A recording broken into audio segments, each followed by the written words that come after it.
Hello friends, कैसे हैं आप सभी लोग? बढ़िया। आज लेकर आए हैं हम आप लोगों के लिए बीएससी और एमएससी की ऑर्गेनिक केमिस्ट्री का एक टॉपिक है ऑर्गेनोमेटेलिक कंपाउंड। ऑर्गेनोमेटेलिक कंपाउंड ये बहुत ज़्यादा इंपॉर्टेंट है, बहुत ज़्यादा ये क्वेश्चन आता है। ऑर्गेनिक मेटेलिक कंपाउंड क्या कहलाता है?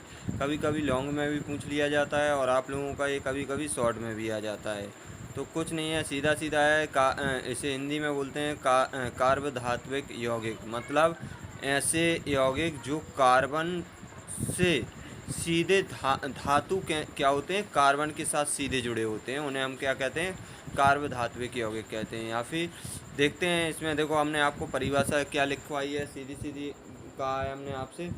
ऐसे कार्बनिक यौगिक जिनमें कार्बन परमाणु सीधे धातु परमाणु से जुड़ा रहता है उन्हें हम कार्बधात्विक यौगिक कहते हैं, ऑर्गेनिक मेटल कंपाउंड कहते हैं। जैसे हम आपसे अगर कह दें कि यहाँ पे देखो जो मैथिल ग्रुप में लिथियम जुड़ा हुआ है, मतलब अगर हम इसका स्ट्रक्चर बनाएंगे, मैथिल लिथियम का स्ट्रक्चर बनाएंगे, तो 3 कार्बन तो ये 3 हाइड्रोजन तो ऊपर साइड में और साइड में, और राइट साइड में आपका लिथियम जुड़ जाएगा। ठीक है, इस तरफ जुड़ जाएगा लिथियम। ठीक है, और ऊपर और नीचे और साइड में क्या होगा, ये हाइड्रोजन जुड़ जाएंगे। तो इसे हम क्या कहेंगे, सीधे कनेक्ट है लिथियम किससे? कार्बन परमाणु से। तो इस प्रकार के कंपाउंडों को हम क्या कहते हैं? ऑर्गेनिक मेटेलिक कंपाउंड कहते हैं। इसके हमने आपको उदाहरण दिए हैं, di ethyl zinc, tetra ethyl lead. ठीक है, ये आपके उदाहरण दिए हैं। आगे देखते हैं, अम्लों के सोडियम लवण, जो अम्ल होते हैं उनके जो सोडियम लवण बनते हैं, जैसे RCOO Na, तथा कैल्शियम लवण, जो कैल्शियम लवण होते हैं, धातु एल्कोलॉक्साइड आदि यौगिक ऑर्गेनोमेटेलिक कंपाउंड श्रेणी में नहीं आते हैं। ध्यान रखना, कौन कौन से नहीं आते हैं?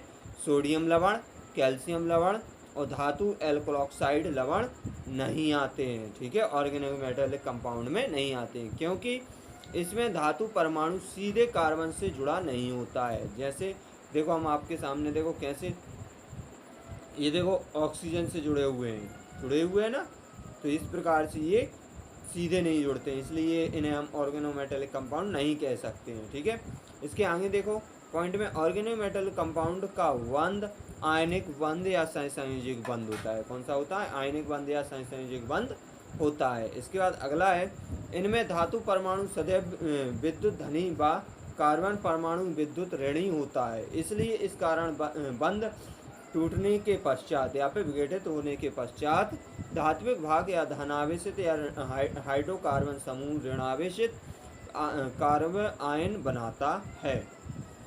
इसके बाद अगला पॉइंट है, कार्बधात्विक यौगिक की क्रियाशीलता और धातु परमाणु की विद्युत ऋणात्मकता पर निर्भर करती है।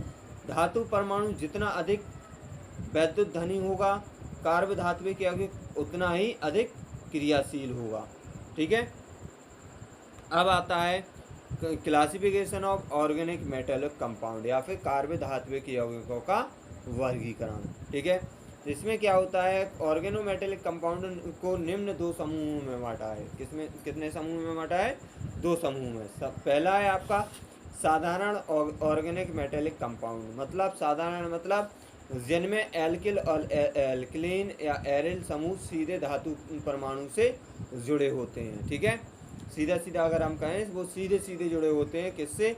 एल्कीन या एल्कलाइन या फिर एलाइल समूह से सीधे जुड़े होते हैं, उन्हें हम क्या कहते हैं?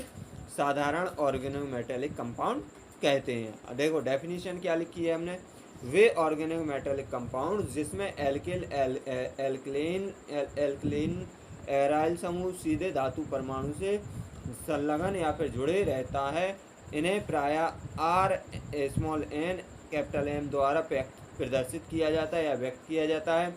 जैसे Maithil lithium, die ethyl zinc, ये तो हम पहले भी दे चुके, फिनॉल एथिल एथिलीन, सोडियम प्रोपिनाइड। ठीक है, इस प्रकार की ये उदाहरण आपके सामने है। 6 उदाहरण हमने आपको दिए हैं एक साथ। इसके बाद आता है मिश्र या फिर मिश्रित ऑर्गेनोमेटेलिक कंपाउंड, या फिर इसे बोलते हैं मिश्रित ऑर्गेनोमेटेलिक कंपाउंड। वे ऑर्गेनोमेटेलिक कंपाउंड जिनमें एल्किल तथा हैलोजन दोनों ही समूह धातु परमाणु के साथ जुड़े होते हैं। ठीक है, मतलब इनमें धातु के साथ साथ क्या होता है, एल्किल भी होगा और हैलोजन भी होगा। देखो उदाहरण में जैसे आपका सामने है ethyl magnesium bromide, phenol Mercury chloride, ठीक, एल मैग्नीशियम आयोडाइड। देखो मैग्नीशियम एक धातु हो गया, आयोडाइड आपका एक हैलोजन ग्रुप हो गया और एल आपका एराइल ग्रुप हो गया। ठीक है, इस प्रकार की ये आपका टॉपिक आता है। ये बहुत ज़्यादा पूछा जाता है ये टॉपिक आप लोगों का। ठीक है, सभी यूनिवर्सिटियों के लिए ये बहुत ज़्यादा इम्पोर्टेंट है। Okay, thank you. चैनल को लाइक, कमेंट्स और सब्सक्राइब ज़रूर करते जाएं। ओके, धन्यवाद।